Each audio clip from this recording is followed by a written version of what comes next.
If you cast your mind back to last week in March, you'll remember the start of the lockdown and Boris saying that we all needed to stay at home, businesses were going to shut down, all that sort of stuff. And we found that the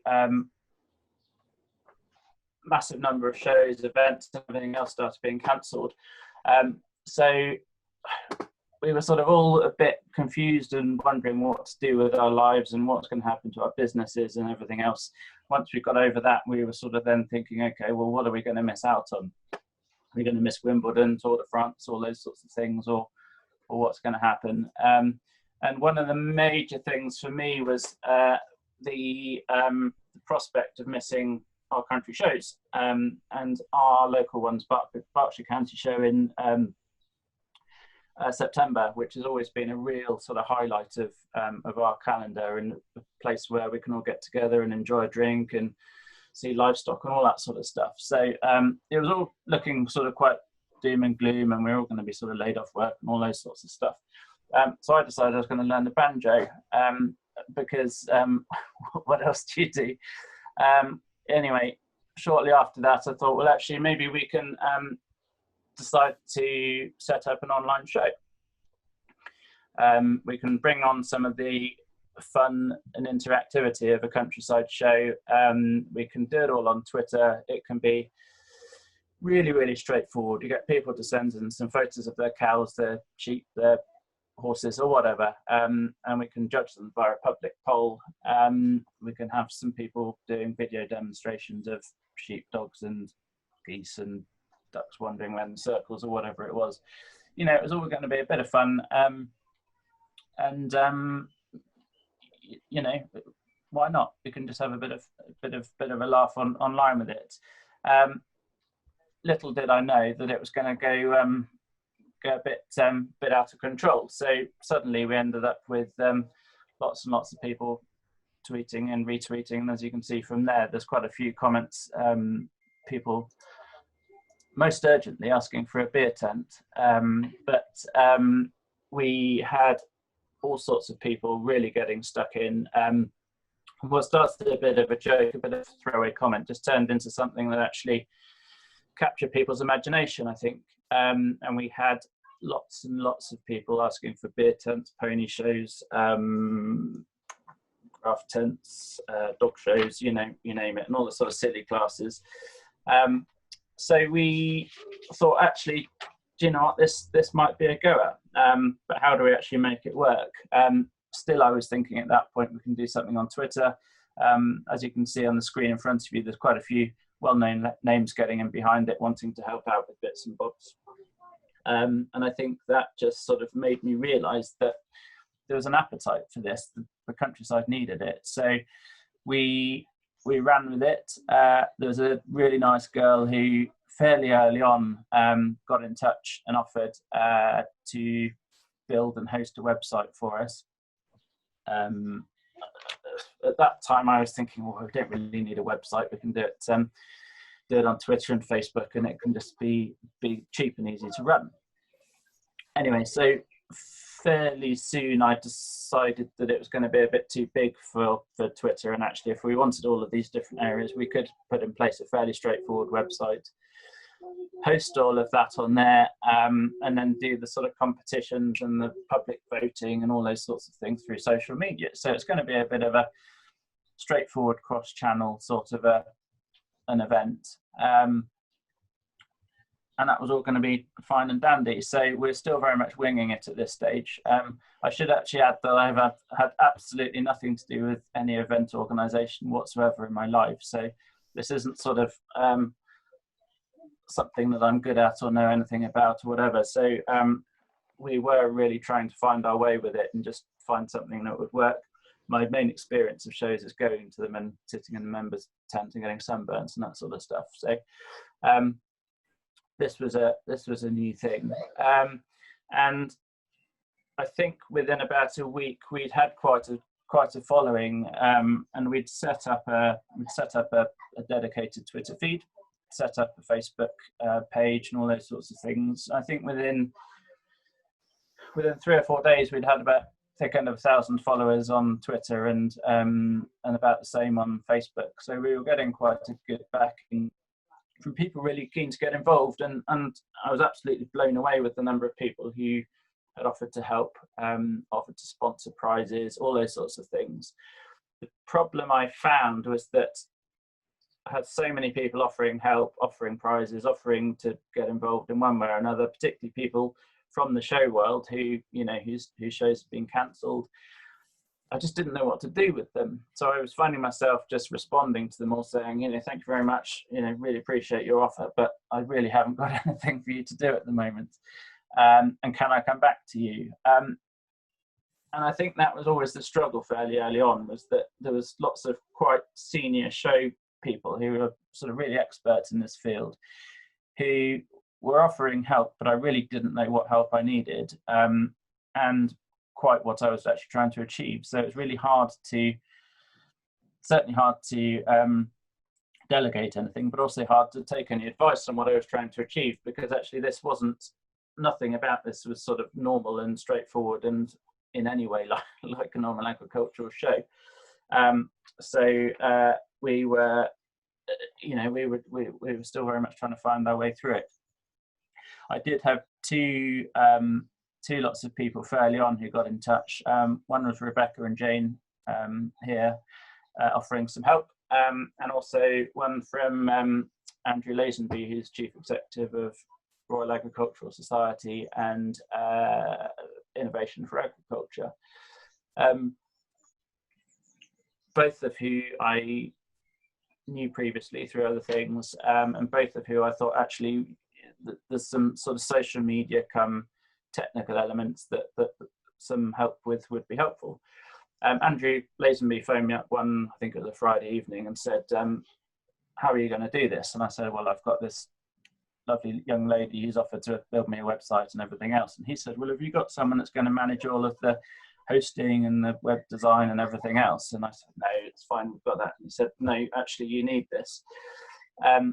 So he very kindly offered to effectively provide that for me, and put me in touch with a company called Altido, who are the guys that build all of their websites and such like.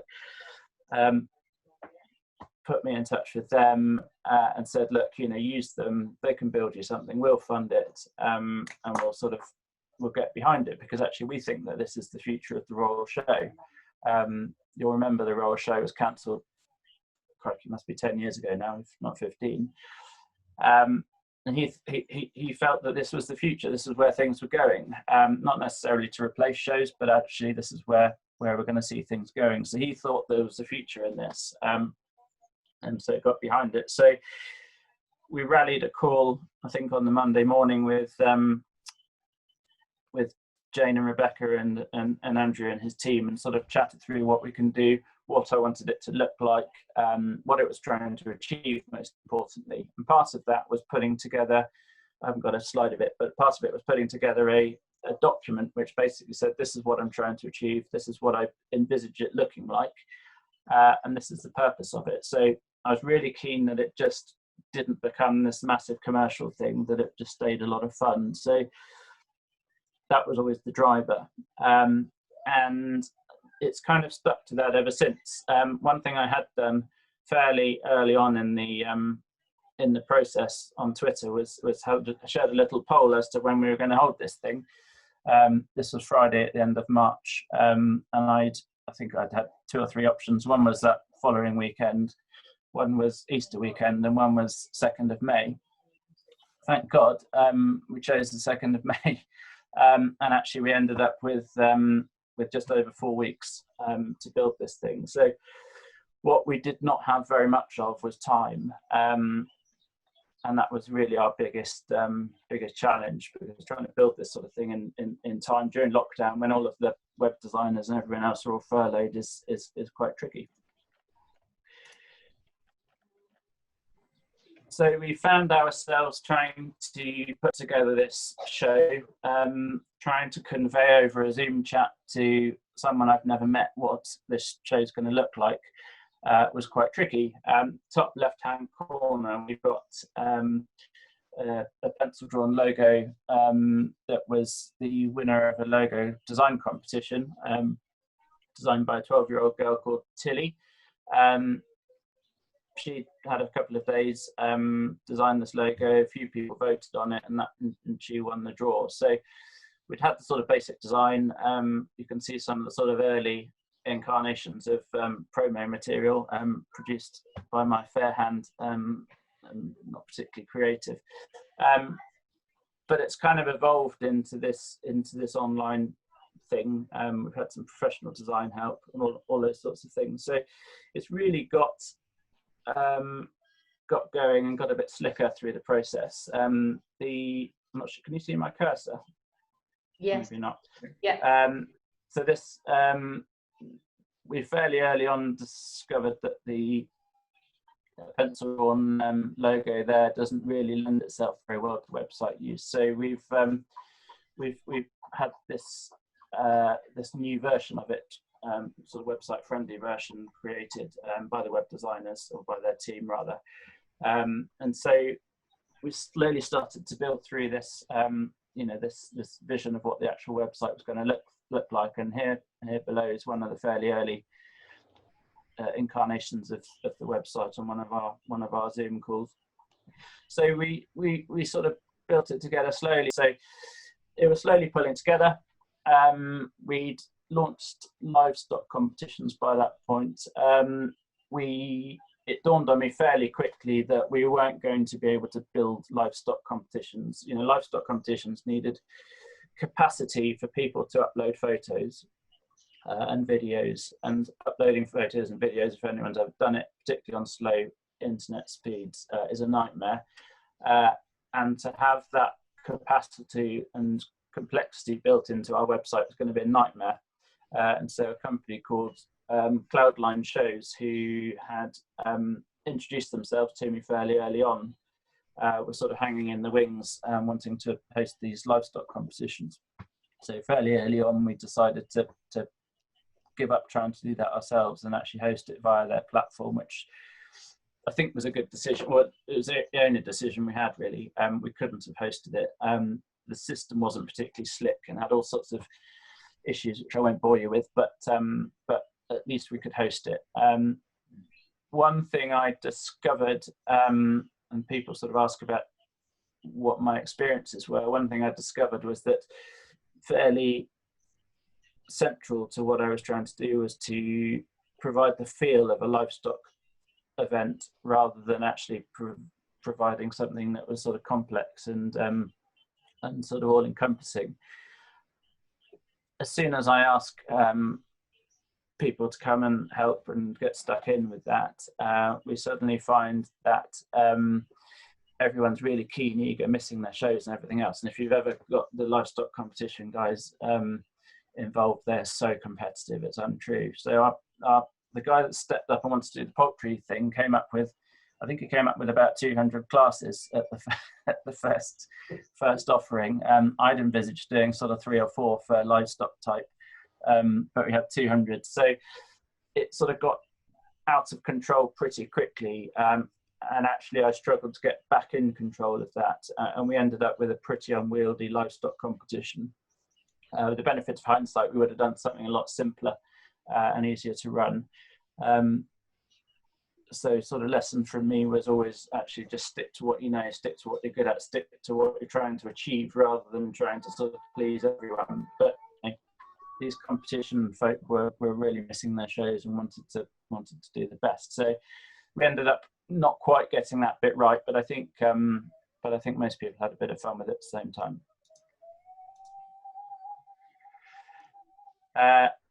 And you may, one thing we benefited from hugely was the barley effect.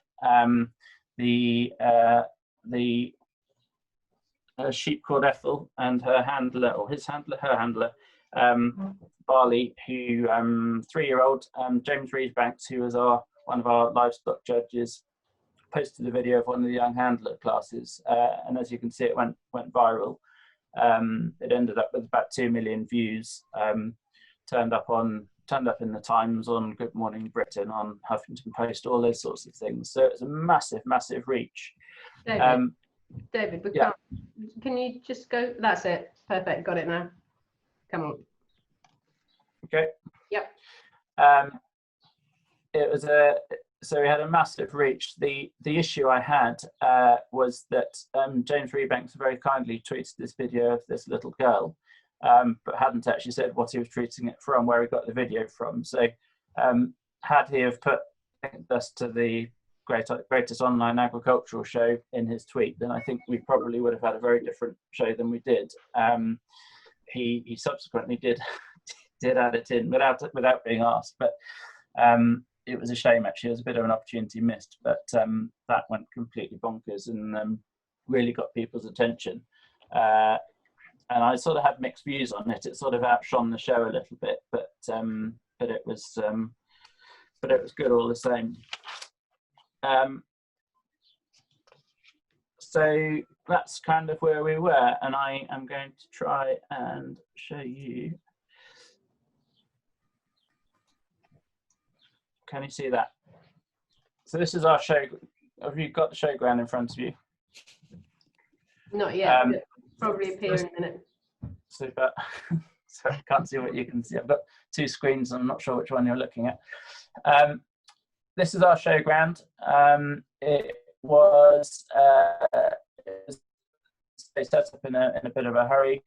We didn't charge anyone to enter the showground. All we wanted was a fairly straightforward registration, which was just an email address and a name.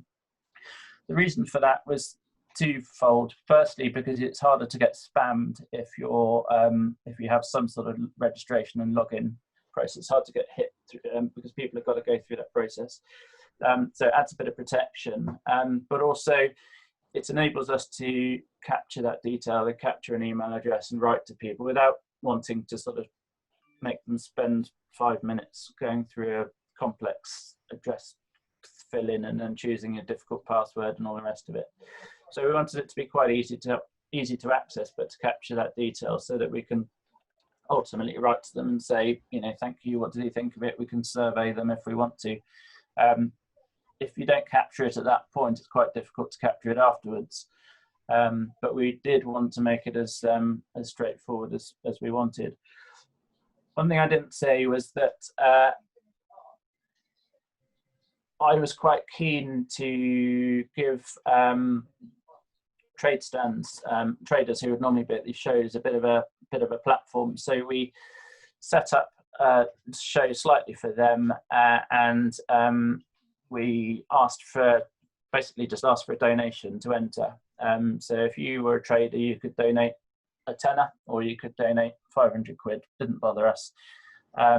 Funnily enough, it was the smaller traders who all donated the largest amounts of money. It was the kind of big corporations and farming unions who will remain nameless that sort of donated the minimum tenner.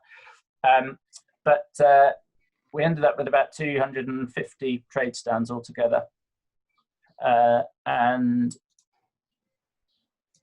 I can't click on this for some reason. Yeah, so we ended up with about 250 trade stands altogether. They got for their minimum £10 a little trade stand and a virtual trade stand, which they could set up themselves. They were sent a portal. It links to their website. They can put photos or videos in, got their contacts, and it also enables them to put a Zoom page in. So if you've got a private Zoom meeting, you can there'll be another little button here which you click on. You can effectively join that Zoom chat for whoever the trade stand is. I can't think who had one. Jana had one, I think. But that just enabled a bit of interaction, which you would normally get at a show, obviously. And it really made the difference, I think. And I was skeptical about how well used that would be, but actually there was a lot of people quite early on saying that they'd really got involved. Jana, who, as you probably know, is a mental health charity, one of our charities, they'd been chatting to people all day via Zoom. You know, people just dropping in and connecting to them. And I think that's a fairly new thing for interactive shows. And whilst I was skeptical at the start, it was by no means perfect, but actually it worked really well. And then we had the main arena. So the main arena was scheduled. These things popped up through the day, but we had the Red Arrows sent us some content. We had JCB Dancing Diggers did likewise, and the Vulcan Bomber. And these just sort of popped up throughout the day, and you know, it was a bit of a theme. I wanted it to feel like a show, and therefore have some sort of a schedule. But it's all video content. So we had effectively on each of the arena sections, we had just a series of embedded videos. So you could go into the Countryside Arena and you could look up robot weed zappers, which is one that's popped up in front of you, ferret racing, and how to make bread and those sorts of things. So these were all just preloaded onto a Vimeo or YouTube page, and then visitors could just come in, click on whatever they wanted, and look at them. And all that content's there forever. Then you don't need to worry about being in a particular place at a particular time. Once it's sort of popped up, it's there. So that's kind of fundamentally where it all was running. And then if you go into the beer tent, my favourite place, if you go into show map at the top.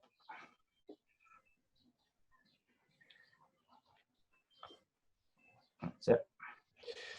The beer, this was sort of one of those, it was intended just to be a bit of a joke and a bit of fun. But this was kind of one of those areas that I just had a vision of what I wanted it to be. If you scroll down a little bit, I had a real vision of what it wanted to be. And there's a organisation called Disco Jackers, who are sort of online disco, who do young farmers discos and such like. They got in touch with us fairly early on and said, you know, do you want us to do a disco at the thing? And I thought, will that work? You know, that's going to be a bit tacky, frankly. But I'd had envisaged a beer tent where people could have a chat. They could go along and have a chat to the mates, have a beer and whatever. So how can we do that in an online format? Well, I got in touch with a number of breweries and said, can you brew me a beer? It was always going to be difficult at the time. And then we ended up with difficulties over, can we put a logo that's designed by a 12-year-old on a beer bottle, and, you know, stuff that you'd never even thought of. But finally found someone that would produce me a show beer, and they got it on sale. And so we put so we had a virtual beer tent where you could buy actual beer, albeit that it wouldn't be in front of you and in your hand on the day. We had a chat room where you could go and chat to your mates, and we had a disco. And actually, I was bowled over by how popular it was. People really were getting chatting on there and just having a laugh. You know, people that all using sort of slightly dodgy pseudonyms, so I didn't know who was who, but slowly been discovering who was who afterwards. But, you know, and people were in there for virtually all of the day just chatting, which was just fantastic. And the slightly peculiar thing was that we had about 6,000 people at the show throughout the day, and I was sitting in front of the computer in the room I'm sitting in now, knowing that there's 6,000 people there, but I couldn't see them.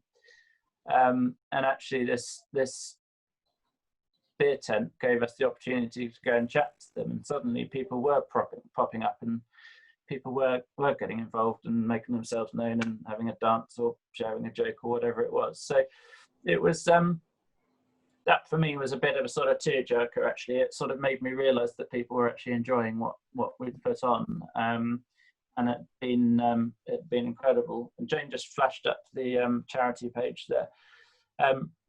The fundraiser was never really the intention of the show, but we sort of realised that actually if people were going to come along and start selling their wares, then we could charge them a little bit of money and make a bit of cash for charity. So we chose a few mental health charities who were all going to struggle this summer because they didn't have their shows to go fundraising at and all those sorts of things. So we thought, well, if everyone chucks a bit of money in a pot as they're coming, there's no minimum donations. There was no check to make sure they paid their money, because people are struggling, and I didn't want someone not to come because they didn't think they could afford it.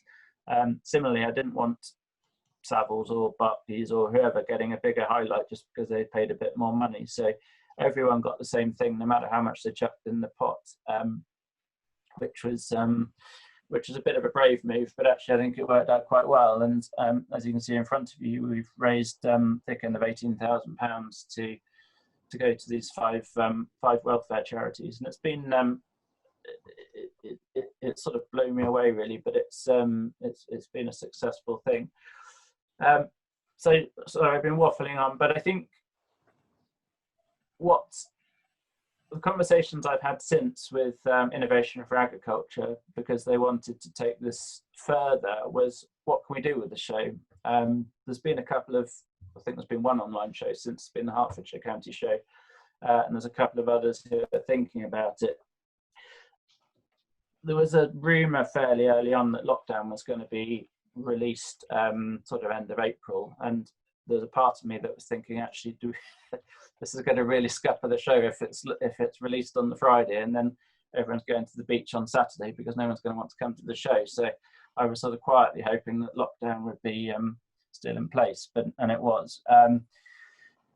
Would this show have worked outside of lockdown? I don't think it would have worked as well, if I'm honest. I think there was a bit of a blitz spirit, I think, during the sort of deep dark lockdown, and people got involved. And how many times can you repeat it? I'm not sure either. But what I do think is that there is a place for online shows, not to replace proper agricultural shows. I don't think you ever can, but I think it's an interesting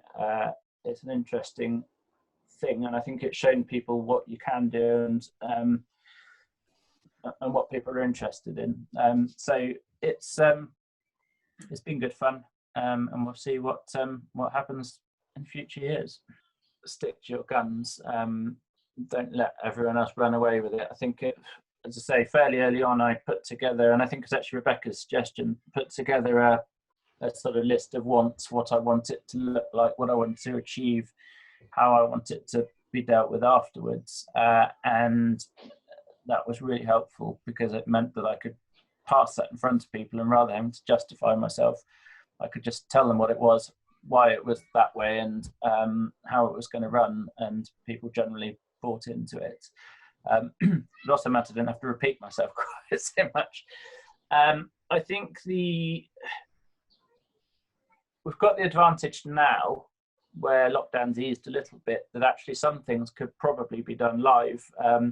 And I've been sort of umming and ahhing about our local show, Berkshire Show, which is normally September, which has been cancelled, is actually working out whether we can produce something, if they are interested in doing something like this. Berkshire Show are part of the Innovation for Agriculture, whatever they're called, community. So there's a sort of there's a syndicate of agricultural shows. I think the Royal Highlands one actually as well. There's a sort of, I suppose they'd have an in to be able to use the website if they wanted to. That's the other thing, is that having built this website and having spent Innovation for Agriculture, having spent quite a lot of money on building it, they're sort of trying to see if they can use it again for something or other. So the platform, now it's built, can be reused. But I think the beauty of doing a show now is potentially actually that you could have some live events. You can have some live elements without the rigmarole that you would have of putting a whole show together, but you can have some live events, whether it be a demonstration that's filmed, whether it be livestock competitions, whatever it is. And actually you can have a bit of a hybrid, so you can have some live things and some virtual things. I wonder how much an entirely virtual event will work when everyone's out enjoying the sunshine. But I think if there's a way that you can engage people in a live way as well as and be current, because obviously our show was all pre-recorded stuff largely, but I think that'll probably wear a bit thin. So I think if there's a way you can actually engage people with live element at least, as well as the online virtual system, then all the better.